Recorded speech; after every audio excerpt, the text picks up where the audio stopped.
ఈరోజు తెలంగాణ రాష్ట్రంలో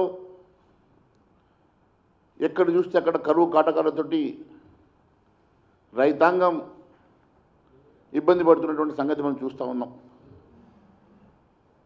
చేతికి వచ్చేటువంటి పంట కూడా కళ్ళ ముందు ఎండిపోతూ ఉంటే మనస్తాపంతో రైతులు ఆత్మహత్య చేసుకుంటూ రైతు కుటుంబాలు ఈరోజు ఆందోళనలో ఉన్నటువంటి సంగతి నేను గుర్తు చేస్తూ ఉన్నాను.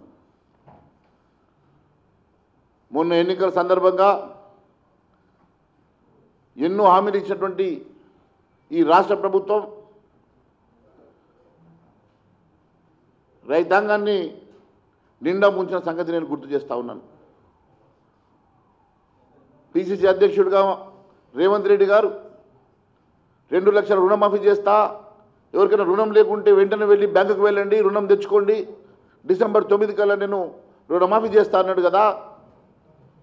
లక్షలాది మంది రైతులు నిజంగానే మాఫీ అవుతుందని చెప్పేసి రుణం తెచ్చుకుంటే ఈరోజు బ్యాంకులు నోటీసులు ఇచ్చి వారికి మళ్ళీ పంట రుణం లేకుండా బ్యాంకులు మళ్ళీ నోటీసులు ఇస్తూ రీపేమెంట్ చేయాల్సిందిగా వారిని ఇబ్బంది పెడుతున్న సంగతి నేను గుర్తు చేస్తున్నా.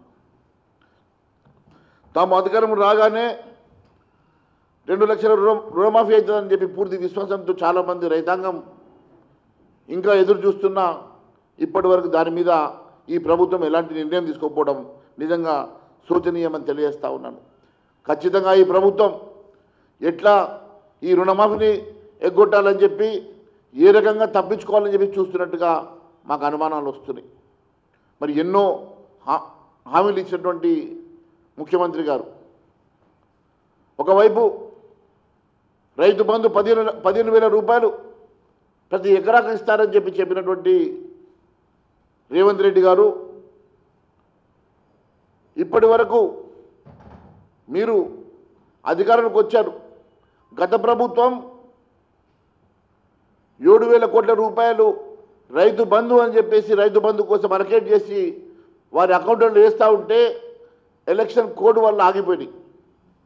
ఆ 7,000 కోట్ల రూపాయలు మిగిలిపోతే మీరు అధికారంలో వచ్చిన వెంటనే ఆ రైతు బంధుకు ఇవ్వాల్సినటువంటి 7,000 రూపాయలు రైతు బంధుకు ఇవ్వకుండా దాన్ని మరలించుకున్నటువంటి సంగతి నేను గుర్తు చేస్తూ ఉన్నాను. ఆ డబ్బులు దేనికోసం ఉపయోగించారు? రైతులకు ఇవ్వాల్సినటువంటి రైతు బంధు రైతులకు ఇవ్వకుండా ఆ 7,000 కోట్లు దేనికి ఉపయోగించారో ప్రజలకు చెప్పాల్సిన అవసరం ఉన్నది. అవి కాకుండా 13,000 కోట్ల రూపాయలు ఈ 13 వారాల్లో వారానికి 1,000 కోట్ల చొప్పున 13 వారాల్లో 13 కోట్ల రూపాయలు అప్పు తీసుకొచ్చారు. అవి సాలవని బాండ్లను ఓపెన్ మార్కెట్లో అమ్మి మళ్ళీ 4,000 కోట్ల రూపాయలు ఓపెన్ మార్కెట్ నుంచి అప్పు తీసుకొచ్చారు. 13,000, 4,000, 17,000 కోట్లు. ఈ 17,000 కోట్లు కాకుండా ఈ రాష్ట్రం గత 4 నెలల నుంచి నెలకు కనీసం 10,000 కోట్ల రెవెన్యూ చొప్పున లెక్కేసిన కనీసం 1,20,000 కోట్ల రెవెన్యూ అనుకున్నా నెలకు 10,000 కోట్ల రెవెన్యూ వచ్చినా ఈ 40,000 కోట్ల రూపాయలు ఈ 4 నెలల్లో వచ్చినటువంటి రెవెన్యూ అంటే దాదాపుగా 57,000 కోట్ల రూపాయలు ఈ 4 నెలల్లో ఈ రాష్ట్ర రెవెన్యూ ట్రెజరీలో ఉన్నటువంటి డబ్బు. మరి దేనికోసం ఉపయోగిస్తున్నారు? ఏ ఒక్క హామీ నెరవేర్చలే. రైతు బంధు ఇవ్వలే, కౌలు రైతులకు ఇస్తామన్న 12,000 ఇవ్వలే, రైతు కూలీలకు ఇస్తామన్నటువంటి 12,000 ఇవ్వలే, కౌలు రైతులకు ఇస్తామని 15,000 ఇవ్వలే, రైతు బంధుకి ఇస్తామన్న 15,000 ఇవ్వలే, రుణమాఫీ చేస్తా అన్నటువంటి 2 లక్షల రూపాయలు రుణమాఫీ చేయలే. ఈ డబ్బంతా కూడా కేవలం ఆర్ ట్యాక్స్ కోసం, బి ట్యాక్స్ కోసమే ఉపయోగించుకుంటున్నారు. ఎక్కడ కాంట్రాక్టర్ బిల్లులు కట్టాలా, ఎక్కడ కాంట్రాక్టర్ బిల్లు క్లియర్ చేయాలా, ఎక్కడ కాంట్రాక్టర్ బిల్లు క్లియర్ చేస్తే మాకు వచ్చే 9% కమిషన్లు వస్తాయని చెప్పేసి బీ ట్యాక్స్ టోల్ గేట్ దగ్గర బీ ట్యాక్స్ వాళ్ళు లేదు పలానా వాళ్ళకు నేను ఒప్పుకున్నాను ఇవ్వమని చెప్పేసి ఆర్ ట్యాక్స్.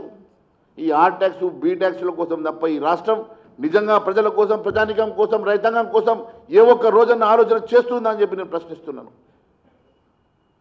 ఒక్కసారి ఆలోచన చేయండి. ఏ రైతులైతే మిమ్మల్ని నమ్మి, ఏ రైతులైతే మిమ్మల్ని విశ్వసించి ఓటేసి గెలిపించి ఈరోజు అధికారం తీసుకొస్తే అదే రైతాంగాన్ని ముంచినటువంటి పచ్చి మోసం అని చెప్పి తెలియజేస్తా ఉన్నాను.